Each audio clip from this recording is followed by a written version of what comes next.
Hello and welcome to CATSweek. I'm Annalise Poorman. On July 13th, the Monroe County Election Board continued their discussion on Joseph Davis's potential mayoral candidacy. Board President David Henry introduced the discussion. We wanted to give the opportunity for Mr. Davis to clarify the filing that he had made. I should note that this is not a hearing on that matter. We didn't vote to hold a hearing on it. We're just still trying to understand the nature of the submission and what's being asked of us. And I also would just cite for the record too that we did have a hand-delivered letter that I believe got to you to be here present today from Clerk Brown. And so I'm glad I see you in the audience there, Joseph. Davis explained why he wants the election board to reconsider some rejected signatures from his petition. The reason I've come here before you today is the seeking of a just and fair interpretation of the signatures that I have turned in through my petitions. There for sure is an issue where voter registrations in their validation create a point of pending status and a limbo-ness that is disenfranchising my supporters in their quest to be able to put the candidate of their choice on the ballot. Davis expressed concern that there are barriers for third-party candidates to get on the ballot. Many people during the period that I've been collecting signatures have expressed that there are too many barriers to third-party candidates to get on the ballot. I feel that this is genuinely true. The people want to have more choices, but it appears as if the quoted election laws are really being set forth to keep independent candidates off of the ballot. It seems that this unstated goal has been made apparent through the evaluation of my signatures. One barrier he specifically noted was voter registration for individuals who don't have a stable home address. Davis said that some of his signatures came from residents who use the Shalom Center as a home address.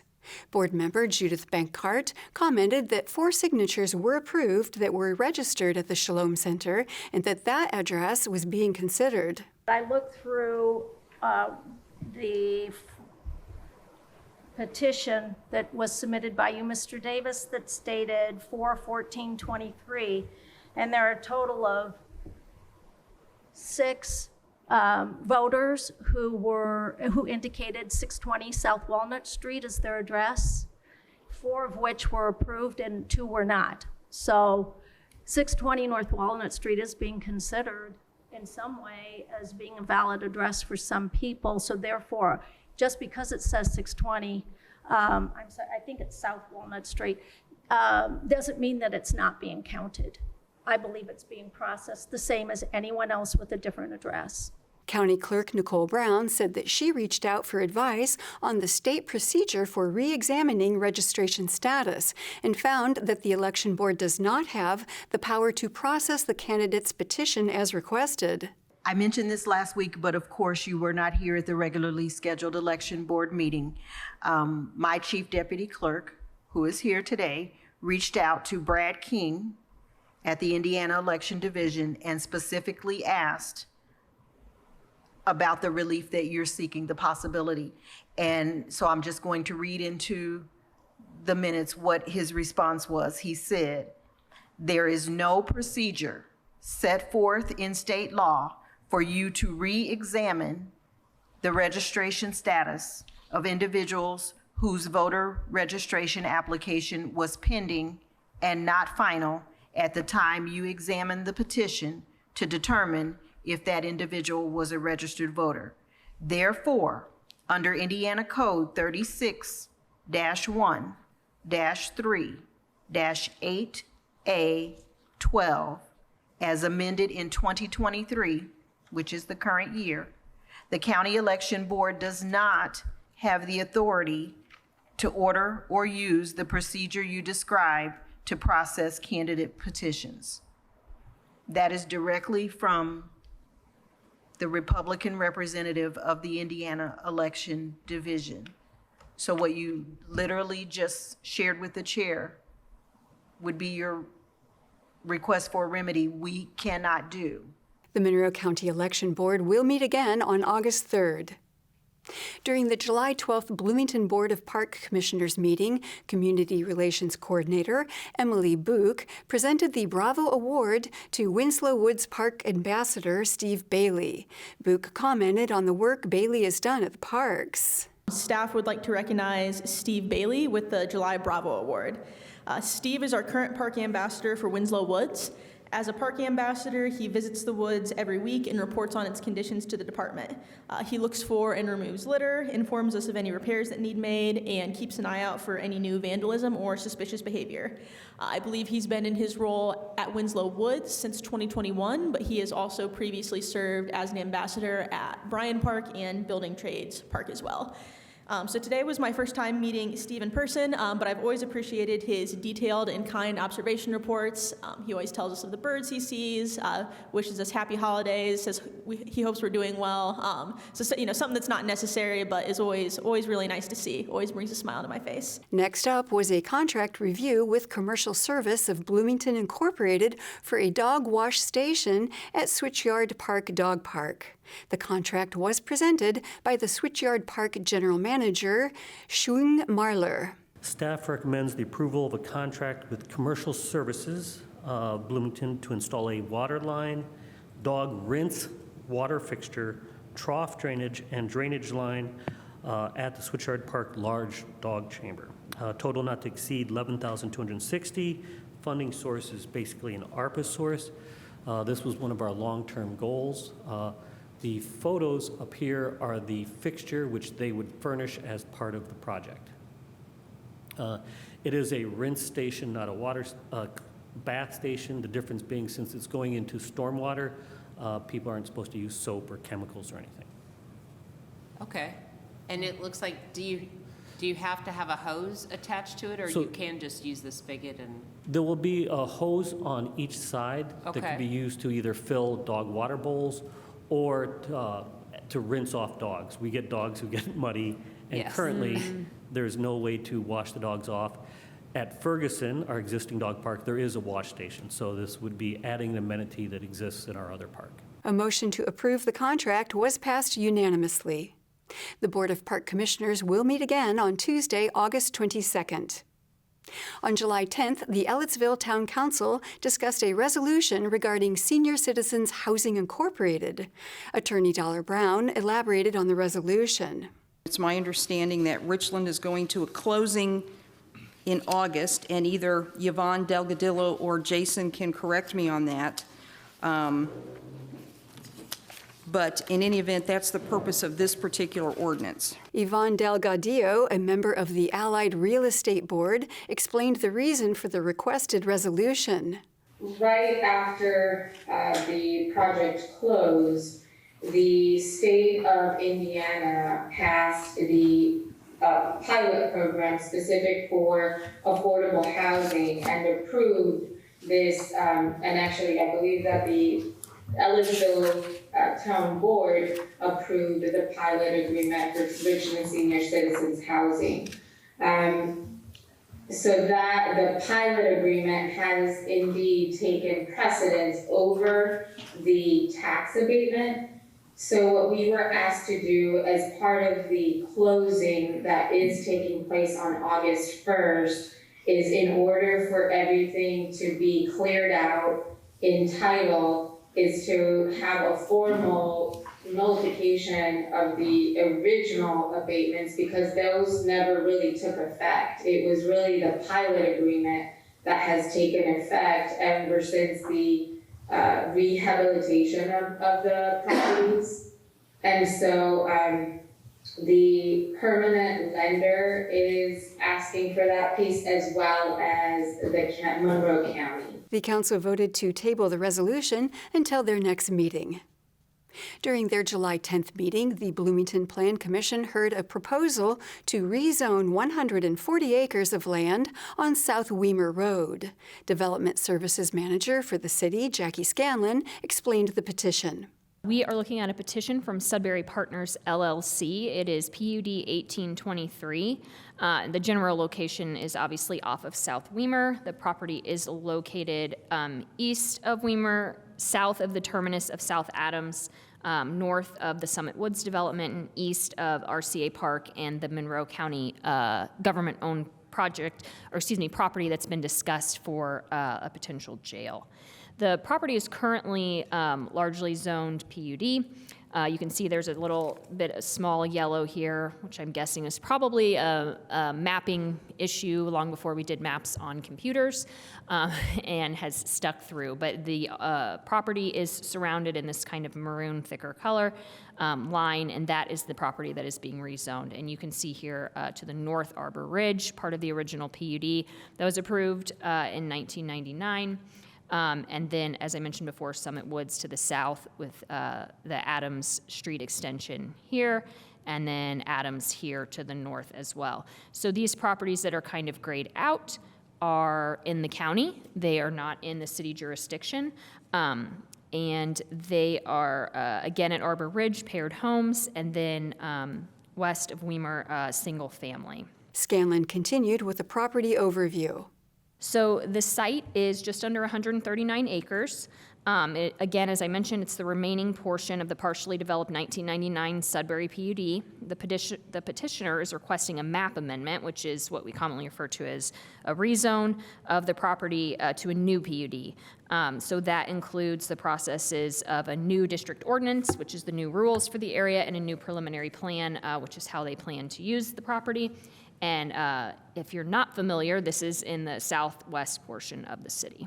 Scanlon said that the petitioner, Sudbury Partners LLC, plans to build up to 6,000 new housing units on the property over the next decade.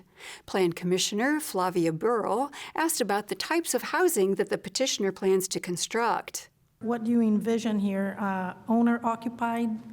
I see that you have, the smaller homes, single-family homes on the first phase, but then I see a lot of square buildings. Are those rentals? Are you looking for people owning their own flats? I mean, what do you have in mind here? So we really are encouraging and designing our project to be a diverse type of housing type. So there, in the taller buildings, there would be an opportunity for condo ownership, and ownership that wouldn't be a traditional I own my land and the grass around it house, but an ownership opportunity that's much more of an urban style of home ownership, being a condo, as well as some apartments, as well as assisted living and those kind of facilities as well in the bigger buildings. We don't anticipate those bigger buildings will have big footprints like you see there as squares. Those are massing, okay, how many units and parking garages can we get on those? They would be smaller footprints, but they would be a variety type of housing options. We have a commitment to provide housing options that allow for ownership. It's really hard for us to legislate in a zoning ordinance that someone own it, but we can design the buildings and do covenants that require them to be capable of individual ownerships for individual housing units. During public comment, local resident Deb Pekin said she has concerns about the accessibility of Weimer Road. We've talked a lot about Sudbury and Adams as roadways and made references to Weimer, but no one has talked about the condition and the size of Weimer as a road. It is a two-lane road. There is no shoulder at all. It is not adequate for construction machinery to be traveling up and down Weimer.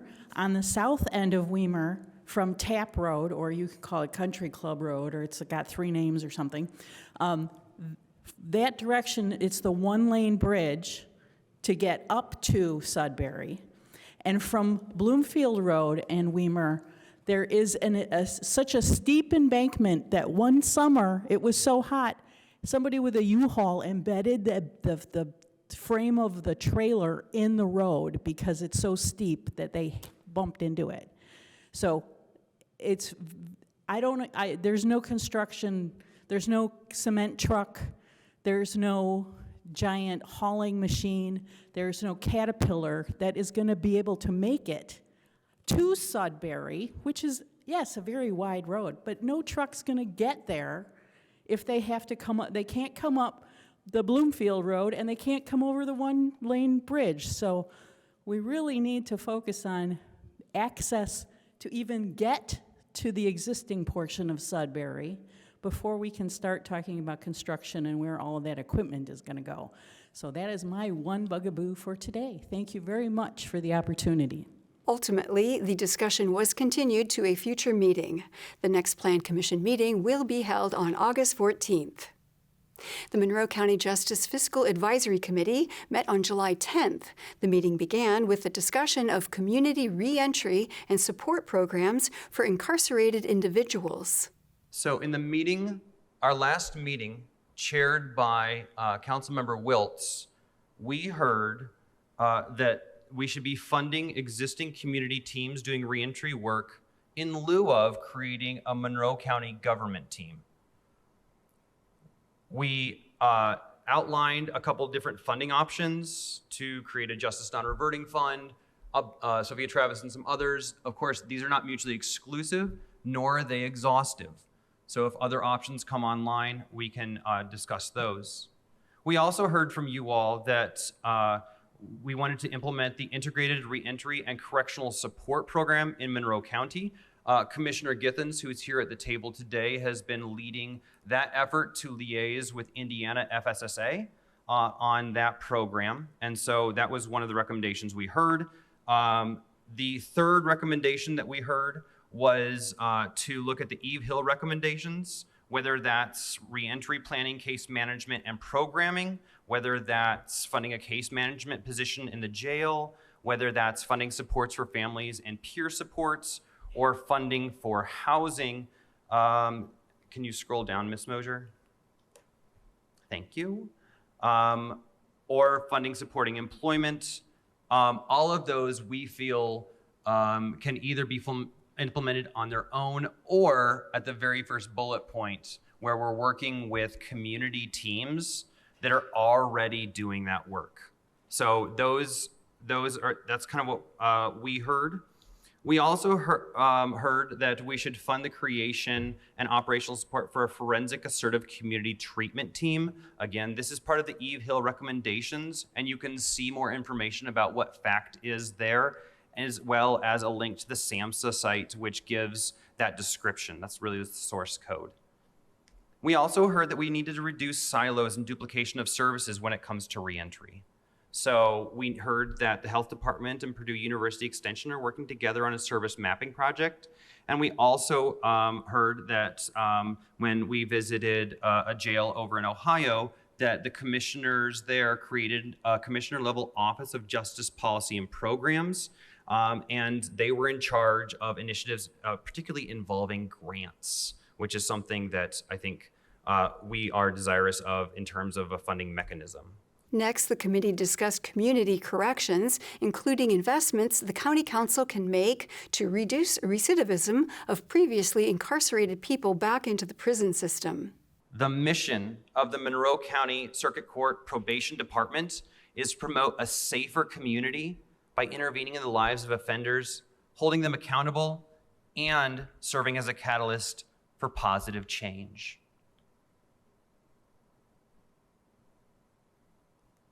And the way they do that is by dividing up the department into 7 divisions. In the first division, we have our pretrial services program, and this is really influential in terms of making sure that we are making prompt and equitable decisions for all defendants, regardless of their ability to pay fees or monetary bonds, excuse me. We have our juvenile division, which addresses issues with those under the age of 18, and our adult division, which addresses issues for those over the age of 18. And you can see here that it serves about 2,000 Monroe County residents a year, or adult offenders a year. Our problem-solving courts are absolutely phenomenal. This is one of the things that makes our community really amazing and has been for decades. I encourage you to go to co.monroe.in.us/justice and find out more about these problem-solving courts. These are really looking at those criminogenic risk factors and trying through supervision and treatment to solve some of these recidivism issues. We have community corrections, which the distinction here is that community corrections deals with home detention, day reporting, and work release. We also have our court alcohol and drug program, which deals with individuals who are convicted of alcohol and drug-related offenses. And finally, we have one of the jewels in the Monroe County hat, JDAI, or Juvenile Detention Alternative Initiatives. This is a program by the Annie E. Casey Foundation, and it allows us to make sure that as juveniles come into the system, that we are doing everything we can to provide alternatives to detention for each and every one of those youth. The committee then heard from Mary Morgan, the Director of Housing Security for Heading Home. Heading Home is an organization in South Central Indiana that works to decrease homelessness and strengthen housing security. Heading Home is not a direct service provider. We were created kind of to be a backbone organization for this region. So the region is not just Monroe County, although many of the services, probably most of the services are concentrated here. The region includes Monroe, Morgan, Owen, Lawrence, Greene, and Martin counties, because we feel strongly that all of these issues related to housing and homelessness are not just for our own community, but there's a regional aspect to it that we believe needs to be addressed, which makes things a little more challenging, but is super important. So we were created to address some systemic needs and to identify gaps in services, to bring groups, organizations, and individuals together in a collaborative problem-solving approach. And so we've spent a lot of time in the past year and a half building those relationships and trying to identify the gaps. The two overarching needs that we see are housing, obviously, in this market for really any income level, but more acutely for low-income residents. And particularly, and I'm sure you have discussed this before, people who are formerly incarcerated have additional barriers to getting housing.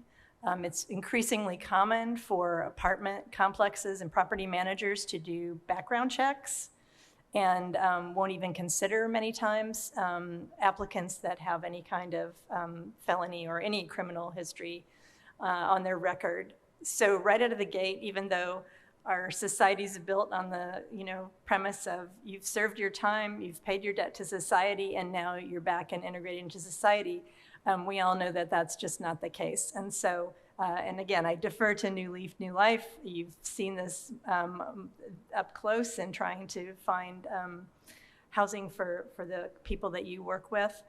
And so I think that's going to require a lot of work with landlords, incentivizing landlords, building relationships. One of Heading Home's projects that we're embarking on is to do that. We've provided support to expand the Bloomington Housing Authority's Landlord Risk Mitigation Fund. It's a program that basically provides a kind of insurance policy for landlords who agree to accept residents that have vouchers and maybe have a background that wouldn't normally be accepted in their apartments. We have funded this so that it doesn't just, is not a program just for the city of Bloomington, but can be applied to residents outside of the city limits within Monroe County. So we think that's one recent program, but we think it has a lot of potential for opening doors. It has a tenant education component as well. So it's a great program that we're happy to support. So there are some things to do with the housing piece, but honestly, I think that the other real need is for people. And people who are walking beside those who have been previously incarcerated, I have not talked to any organization that has case managers or outreach workers or other staff that feels like they have the capacity to do what they really need to do. And that includes probation, by the way. The caseloads that most of the people who are on the front lines have is daunting. I assume you've talked to some of these folks or you've heard about this, but it's really hard to provide the navigation and support that's needed when you have 40 people on your list or whatever the number may be, and each with a unique individual problem. So I think that that's something that we need to grapple with as a region. I think that there are some ways that we can be creative about that, but in terms of like trying to enlist volunteer support, and I've talked with some of you about increasing the number of support networks that are volunteers for some folks who maybe don't have their own individual support networks. I mean, we all do if we're privileged enough to have people that we can call on, but not everybody does. And that's such an important thing. If you hit a problem, to know that you have somebody you can call who has the time to spend and problem solve with you. Next, the committee briefly discussed creating psychiatric treatment programs for incarcerated people with mental health needs. You mentioned that you were hoping that there'd be a court-ordered psychiatric care program, and I hear that in a couple different ways. I was wondering, when you say that, what do you envision? What would you hope that would look like? So again, I am not an expert in this field, but I do hear from the folks that are, that there needs to be an alternative to incarceration for people who are experiencing mental health issues. And that I guess the best practices would be that it would not be receiving treatment in jail, but it would be receiving treatment at a facility to address their issues rather than being incarcerated. They agreed to discuss the issue in length at a later time. And that is all for CATSweek. Thank you for joining us. For CATS and WFHB, I'm Annalise Poorman.